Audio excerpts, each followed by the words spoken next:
La légende des 5 éléments en astrologie chinoise. Ça me paraît important de vous parler de la noblesse de ces éléments qui accompagnent nos signes animaliers chinois. Alors, il était une fois dans un royaume lointain 5 forces fondamentales qui régissaient l'équilibre du monde. Le bois, le feu, la terre, le métal et l'eau. Ces éléments vivaient en harmonie, chacun jouant un rôle unique dans la danse éternelle de la création, de la vie. Mais comme dans toute histoire, il y avait une rivalité, des alliances et des leçons à apprendre pour préserver l'équilibre de ce royaume. Alors, le bois est un esprit jeune et créatif. Il rêve de se lancer toujours plus haut. Ses branches cherchent toujours la lumière du soleil. Il donne naissance à de nouvelles idées et ouvre des chemins là où il n'y en avait pas. Le bois a besoin d'aide pour prospérer. Heureusement, il peut compter sur l'eau, sa fidèle alliée, qui le nourrit. Bois, je te nourris avec mes rivières et mes pluies, lui dit l'eau avec douceur. Ensemble, nous créons des forêts verdoyantes. Bois sait qu'il doit se méfier du métal. Avec sa lame tranchante, le métal peut le couper sans pitié. Bois, je te déteste pas, lui dit le métal. Mais souviens-toi, je suis là pour te rappeler que toute croissance doit avoir une limite. Le bois effrayé comprend que même l'opposition a un rôle dans l'équilibre. Le feu est la force, vive, impétueuse, dans ce lieu, dans ce royaume de la vie. Il illumine les nuits, il réchauffe les cœurs et transforme tout ce qu'il touche. Il est impulsif et indispensable. Le feu, le bois partagent une relation assez particulière. Bois, je brûle ta matière pour éclairer le monde. Sans toi, ami bois, je ne pourrais exister. Le feu, c'est aussi que la terre peut l'étouffer. Je suis là pour te contenir quand tu t'emballes, dit calmement la terre au feu. C'est mon devoir de protéger le royaume contre tes excès, tes fougues. Alors le feu accepte cette vérité, en effet, même si ça blesse parfois son orgueil. Et puis, la terre, la gardienne silencieuse, absorbe les cendres du feu, portées par la rivière de l'eau, et qui abrite les richesses du métal. La terre adore le feu, car à eux deux, ils enrichissent tous les sols de vie. Le feu, tes flammes m'aident à renaître encore et encore, lui dit la terre, avec beaucoup de gratitude. Alors cependant, elle se méfie, la terre, de l'eau, parce que elle peut être dangereuse pour elle. Oh, tes inondations peuvent me rendre stérile, parfois, lui dit tristement la terre. Mais je sais aussi que sans toi, je ne pourrais nourrir convenablement le bois. Alors la terre, bien qu'immobile, c'est la plus sage de tous. Oui, en effet, elle sait que chaque élément joue un rôle essentiel. Le métal, protecteur et à la fois tranchant, il est à la fois une arme et un outil. Il façonne le royaume avec discipline et précision. Il crée des ponts, des outils et des structures solides. Il respecte la terre qui l'a engendrée. Terre, sans toi je ne peux exister. Je t'en remercie. Mais le métal est constamment en conflit avec l'eau, parce qu'il peut rouiller. Alors l'eau lui dit, métal, je ne cherche pas à te détruire. Je suis là pour te rappeler que même les plus forts d'entre nous tous ont leur vulnérabilité. Le métal, un peu orgueilleux, apprend peu à peu à accepter ses limites. Et puis vient la danseuse libre, l'eau. L'eau, c'est fluide, insaisissable, pleine de vie. Elle coule partout dans tout le royaume, elle relie les terres entre elles. Elle aime nourrir le bois et contenir le feu lorsque tout ça devient incontrôlable. Je suis la vie elle-même, dit-elle, avec beaucoup de fierté. mais elle craint quand même le métal, qui peut la canaliser et restreindre sa liberté. Elle lui dit, Métal, tu me forces à suivre ton chemin. Peut-être que dans tes limites, je trouverai une nouvelle forme de liberté. L'eau comprend que même ses ennemis ont un rôle dans son existence. Alors tout ça, c'est un équilibre parfait. Un jour, les 5 éléments se sont réunis pour discuter de leurs différences. Nous sommes si différents et pourtant si liés, dit le bois. Nos conflits nous grandissent, ajoute le feu. Et nos alliances nous rendent plus forts, poursuit la terre. Nous avons besoin les uns des autres pour exister, déclare le métal. Ceci est l'équilibre, conclut l'eau avec un grand sourire. Ainsi, ces 5 éléments continuent à coexister, chacun apportant leur force unique, tout en acceptant leur faiblesse. Leur danse perpétuelle devient la clé de l'harmonie de ce royaume de la vie. Ce que nous apprenons dans ces éléments, avec cette petite légende rigolote, nous enseigne que chaque élément, chaque personne a ses forces et ses faiblesses.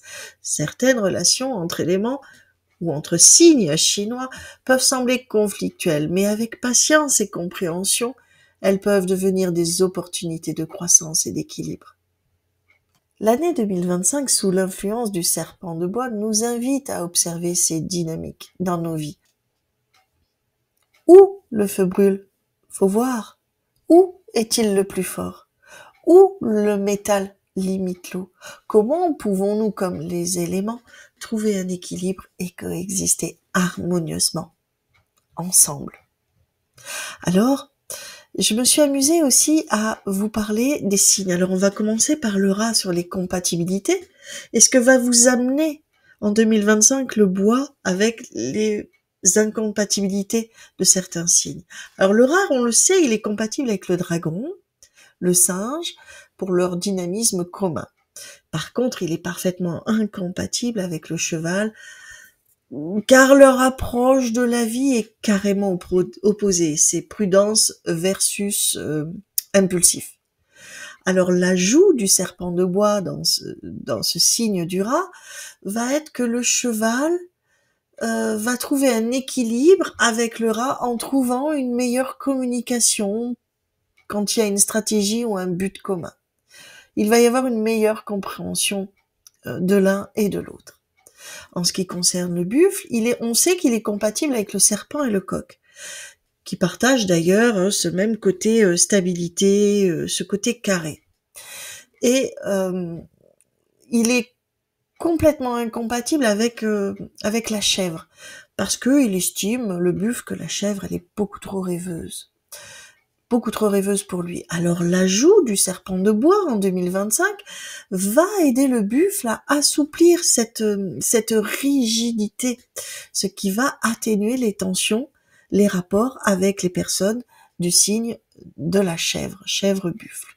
En ce qui concerne le tigre, il est compatible avec le cheval et le chien, parce qu'ils partagent tous les trois un besoin d'action. Par contre, il est incompatible avec le singe. Là, c'est un combat de pouvoir, d'ego, de celui qui va briller le plus. Mais on sait que avec le serpent de bois en 2025, eh bien, il est possible que le tigre et le singe arrivent à collaborer et ensemble, ce qui va favoriser aussi une approche plus réfléchie dans des projets en commun, par exemple. En ce qui concerne le lièvre, le lapin, il est compatible avec le chien et le cochon. Ils sont tous les trois extrêmement doux, ils ont horreur des conflits et ils sont dans la tendresse. Mais par contre, il est complètement incompatible, le lapin, avec le coq, parce que le coq a tendance à toujours critiquer, toujours trouver de la critique partout, et ça, le lapin a du mal. Mais ce qu'on peut voir, c'est que le serpent va aider le lapin à mieux gérer les critiques que pourra lui lancer le coq, en cultivant sa confiance intérieure, sa confiance personnelle. Et dans ces cas-là, ce que pourrait lui dire le coq, ça va aller derrière lui. Et le coq, du coup, va arrêter de s'acharner sur le gentil lapin. Et puis, on va parler du dragon. Le dragon, on sait, il est compatible avec le rat et le singe, parce qu'ils ont une énergie créative, ils sont comme ça. Par contre, parfaitement incompatible avec le chien. Le chien à son goût est trop pragmatique, a trop de prestance. Ça dérange le dragon. Mais on peut trouver une compatibilité.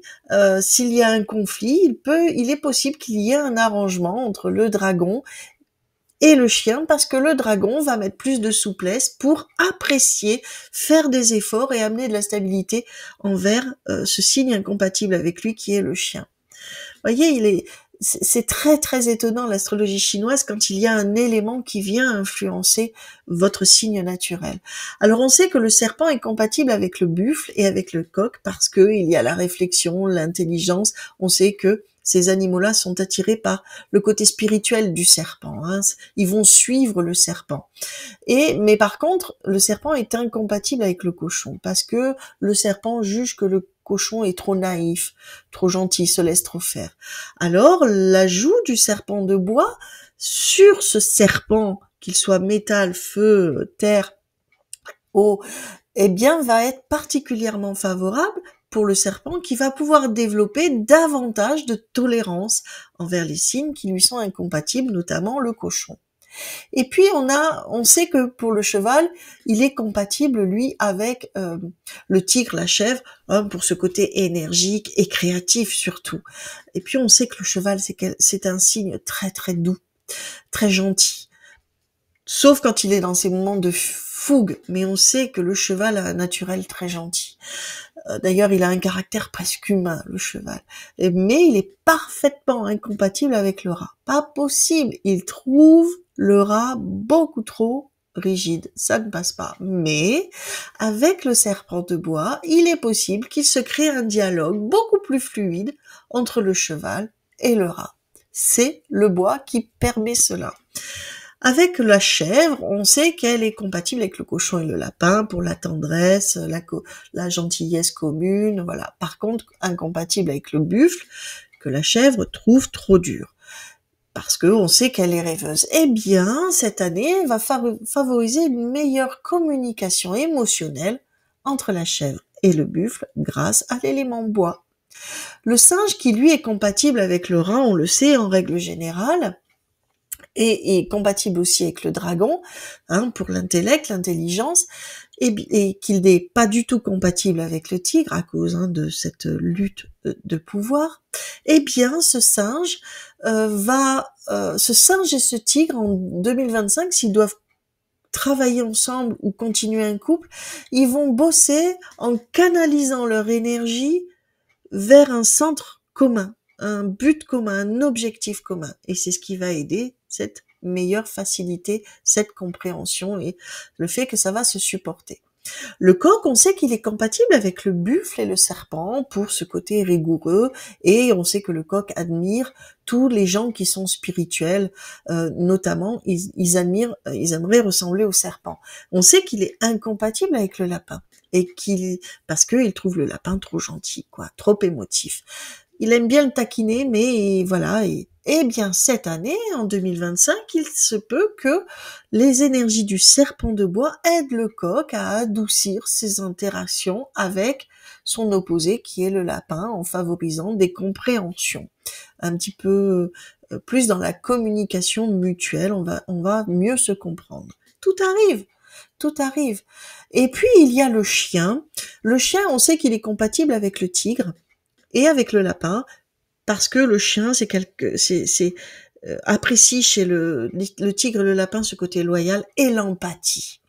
Et ils sont très doués d'empathie, les chiens. Par contre, incompatibles avec le dragon. Parce que le dragon, alors lui, l'empathie, il n'en a pas, il joue l'empathie et il est très dominateur.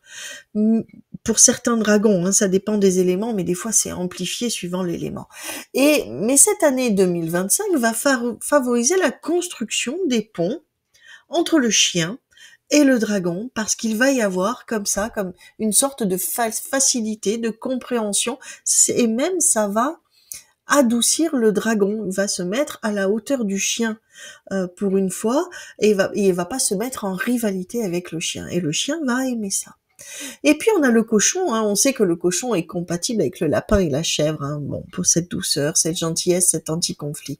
On sait qu'il est incompatible avec le serpent parce que le cochon trouve que le serpent est trop manipulateur en fait. Il faut savoir que le serpent est capable de ça aussi, hein, de manipulation. Hein. Pas que le serpent, mais lui est particulièrement fin quand il a décidé de manipuler. Eh bien, l'apport du serpent de bois sur le cochon va encourager le cochon à mieux comprendre, à mieux percevoir les nuances et les intentions du serpent.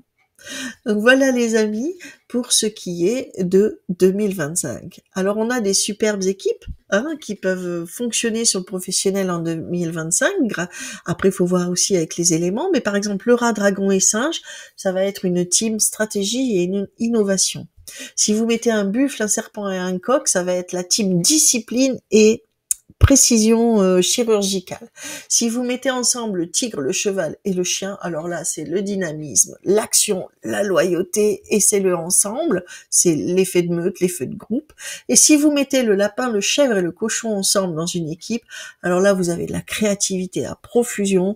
Si vous avez besoin d'avoir des designers, si vous avez besoin d'avoir des artisans, mettez cette team lapin, chèvre, cochon, parce qu'en plus, il mêle le côté savoir-faire créatif à l'empathie. Alors pour l'année 2025, pour grandir, pour s'épanouir sous l'influence du serpent de bois, nous sommes invités à réexaminer nos relations, à mieux comprendre les forces et les faiblesses de chaque signe et à utiliser les éléments qui les accompagnent pour équilibrer nos vies, nos choix, nos relations, même si cela peut être difficile. On va trouver un nouvel élan cette année grâce à l'énergie introspective, à cette transformation du serpent qu'invite le serpent. N'oubliez pas qu'il mue le serpent, il perd sa peau. Et donc, ça va nous inviter à rentrer dans ce mouvement-là. N'oublions pas que chaque incompatibilité peut être une opportunité d'apprendre et de grandir. Tchuss, tchuss, c'était Agathe. N'oubliez pas que vous pouvez me retrouver sur la plateforme Astre Center by Wengo et vous bénéficierez de 10 minutes offertes gratuites avec moi si c'est votre première consultation. astrecenter.fr, wengo.fr. Tchuss, tchuss!